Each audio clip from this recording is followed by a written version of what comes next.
ये मोर गुड़िया रानी लिखबो प्रेम कहानी। ये मोर गुड़िया रानी लिखबो प्रेम कहानी। मैं तोरे राजा तै मोर रानी, मैं तोरे राजा तै मोर रानी। हाँ गोरिया ए मोरे राजा बाबू लिखबो प्रेम कहानी। ए मोरे राजा बाबू लिखबो प्रेम कहानी।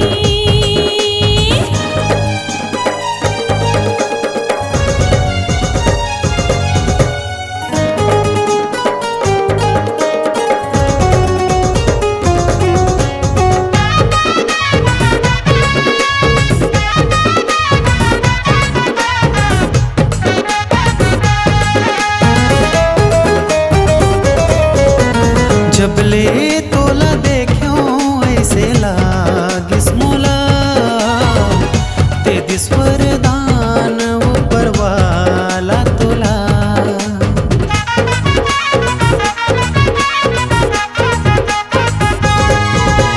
जब ले तोला देखो ऐसे लागिस मोला, ते दिस वरदान ऊपर वाला तोला। ऐसे झनबो सजन मोला लाज लागे जी, मिलके तोरले मनमा खुशी के साज आगे जी। हरे तोरे कोयली कस बोली, हरे मृग नैनी गोरी। हरे तोरे कोयली कस बोली, हरे मृग नैनी गोरी। बन गया मैं तोर परवाना। ये मोरे राजा बाबू लिखबो प्रेम कहानी। ये मोरे राजा बाबू लिखबो प्रेम कहानी।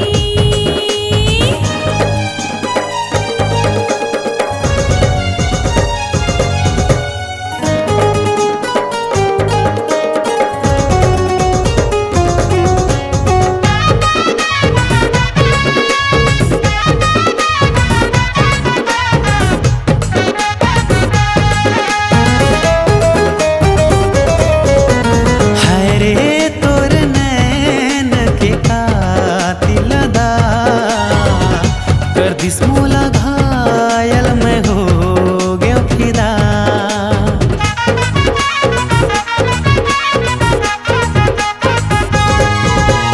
हरे तोर नैन के कातिल दा, कर दिस मोला घायल मैं हो गयो फिदा।